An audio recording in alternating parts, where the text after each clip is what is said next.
जय श्री राम दोस्तों, स्वागत है आप सभी का एक और न्यू वीडियो में। और आज के इस वीडियो में हम लोग देखने वाले हैं प्रोजेक्ट रेल के तहत जो आप लोग का एग्जाम हुआ था ना, उसका आंसर की। तो यहाँ पे देख सकते हो आंसर की क्लास 11 द आर्ट्स हिस्ट्री का रहने वाला है। तो सबसे पहले हम लोग देखेंगे ऑब्जेक्टिव का जो कुल 6 प्रश्न पूछे गए थे।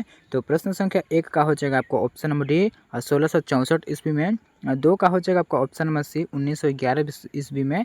और 3 का हो जाएगा डॉक्टर सन यात सेन। और 4 का हो जाएगा टोक्यो। 5 का हो जाएगा आपका 1946 ईस्वी में। और 6 का हो जाएगा आपका चियांग करसेक। तो दोस्तों 6 प्रश्न में आप लोगों का कितना सही हुआ है आप लोग कमेंट सेक्शन में भी जरूर बताइएगा। ठीक है, कमेंट सेक्शन में जरूर आप लोगों को बताना है कमेंट में कितना सही हुआ था कुल 6 प्रश्नों में से। 1 2 3 4 5 कुछ तो आपका सही जरूर हुआ होगा।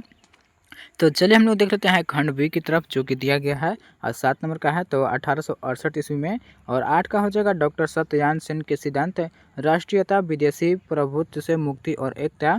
और दूसरा में हो जाएगा लोकतंत्र जनता की राजनीतिक भागीदारी। 3 में हो जाएगा जल कल्याण, आर्थिक समता और सामाजिक सुधार। कुछ इस प्रकार से अगर आप लोग लिखे होंगे तो आपको 2 नंबर पूरे मिल जाएगा। तो अगला क्वेश्चन देख लीजिए जो कि 9 नंबर का है। जापान में सैन्यवाद के उदय से आज से है वह दौर जब सैन्य शक्ति को राष्ट्रीय नीति का प्रमुख आधार बना दिया गया और राजनीतिक, आर्थिक तथा सामाजिक क्षेत्रों में सेना का प्रभाव अत्यधिक बढ़ गया।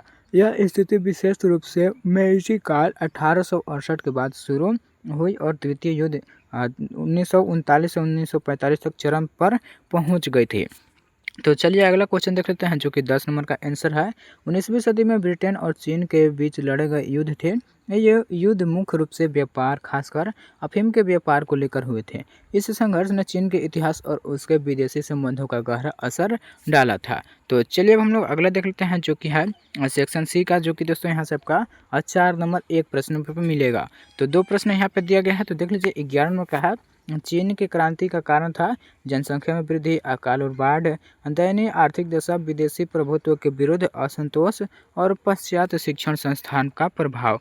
कुछ इस प्रकार से जो दिया गया है आप पॉइंट्स में दोस्तों लिख लीजिएगा। प्रवासी चीनी का प्रभाव, आधुनिक संचार साधनों में वृद्धि, क्रांतिकारी लेखों संगठनों का प्रभाव, केंद्र सरकार की रेल नीति और हैनकाओ में बम विस्फोट दोस्तों जैसे कारण के चलते चीन में हुआ था। तो अगर देख लीजिए 12 नंबर का है जापान की भौगोलिक स्थिति। तो स्थान है जापान एशिया महाद्वीप के पूर्व किनारे पर प्रशांत महासागर में स्थित है। एक द्वीपीय देश है दोस्तों। यह 24 से 76 उत्तरी अक्षांश और 123 से 140 पूर्वी देशांतर के बीच फैला हुआ है। इसके पश्चिम में जापान सागर की ओर पर चीन, कोरिया और रूस की स्थिति है। दूसरा में लिखिएगा द्वीपीय स्वरूप। जापान एक द्वीपीय राष्ट्र है जो लगभग 6800 द्वीपों से मिलकर बना है। दोस्तों जापान जो है ना, जैसे भारत है तो एक तो भूमि का टुकड़ा है ना, जैसे इस तरह से दोस्तों मान लीजिएगा आप लोग भारत का जो नक्शा है तो ये एक पूरा लगा हुआ है। जैसे अंडमान निकोबार है, अब पुदुचेरी है और एक है दोस्तों लक्षद्वीप। ये जो है ना अलग अलग द्वीपों से मिलकर बना हुआ है। यानी कि दोस्तों एक ठो यहाँ है, फिर एक ठो यहाँ है, कुछ इस प्रकार से आकार है, थोड़ा हट हट के, और बीच में पानी है। तो वैसे ही जो जापान है आपका एक जगह पर नहीं है भारत के जैसा, बल्कि 1 2 3 ऐसे दोस्तों थोड़ा थोड़ा जमीन जो है उसे मिल करके कितना 6800 द्वीप दोस्तों, ऐसे ऐसे जो द्वीप है आपका छोटा छोटा टुकड़ा मिल करके 6800 द्वीप से मिलकर बना है जापान दोस्तों, भारत नहीं। भारत भी है जैसे कि अंडमान निकोबार हो गया, लक्षद्वीप होगा और दोस्तों पुदुचेरी भी है।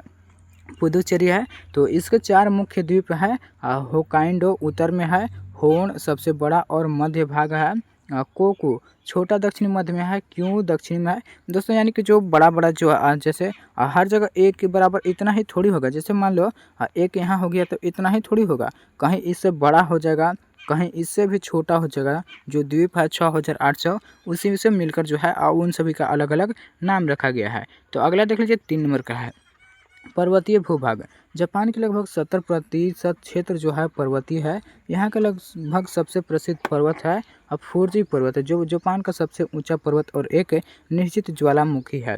चौथा में लिखिएगा भूकंपीय और ज्वालामुखी क्षेत्र। जापान प्रशांत अग्निवलय व उत्पाद विस्तार का हिस्सा है, जहाँ अक्सर भूकंप और ज्वालामुखी विस्फोट होते रहते हैं। यह क्षेत्र भूगर्भीय रूप से बहुत सक्रिय है। तो चलिए हम लोग देख लेते हैं अगला जो कि 5 में लिखिएगा ज्वालामुखी।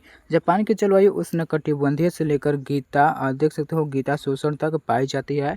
उत्तर में सर्द सो हिमपात वाली जलवायु तथा दक्षिण में गर्म और आर्द्र जलवायु होती है। यहाँ मानसून और टाइफून भी आते हैं। तो 6 में लिखिएगा नदी और तटरेखा। जापान की नदियाँ छोटी लेकिन तेज बहाव वाली होती है। इसकी तटरेखा बहुत लंबी और जटिल है, जिससे यहाँ लोग बहुत बंदरगाह विकसित हुए हैं। और साथ में लिखिएगा प्राकृतिक संसाधन। जापान प्राकृतिक संसाधनों में गरीब है, लेकिन समुद्र में मछली और अन्य समुद्री उत्पादन प्राप्त करता है। देश की अर्थव्यवस्था तकनीकी और उद्योग पर आधारित है, न कि खनिजों पर। जैसे दोस्तों भारत में बहुत सारे खनिज पाया जाता है, वैसे ही नहीं पाया जाता है जापान में, बल्कि वहाँ पे जो है ना उद्योग जो है और कारखाने बहुत ज़्यादा मात्रा में है। जैसे कि दोस्तों हुंडई हो गया, सैमसंग हो गया, ऐसे ऐसे कंपनी जो फेमस है, सनी हो गया, उस तरह का जो बहुत ज़्यादा फेमस है, तो उसी से उसका अर्थव्यवस्था बहुत ज़्यादा हाई लेवल में चलता है। तो दोस्तों इसी के साथ हमारी यह वीडियो समाप्त होती है। आई होप कि अगर आपको वीडियो अच्छी लगी हो तो वीडियो को एक लाइक करके चैनल को सब्सक्राइब जरूर कर लीजिएगा, ताकि इस तरह का वीडियो का नोटिफिकेशन सबसे पहले आप तक पहुँचे। और हाँ दोस्तों, अगर आपको इसका PDF चाहिए तो हमारा टेलीग्राम ग्रुप ज्वाइन कीजिए, जिसका लिंक आपको इसी वीडियो के डिस्क्रिप्शन या फिर बायो में देखने को मिल जाएगी। तो मिलते हैं फिर किसी नए वीडियो में, तब तक के लिए जय हिंद।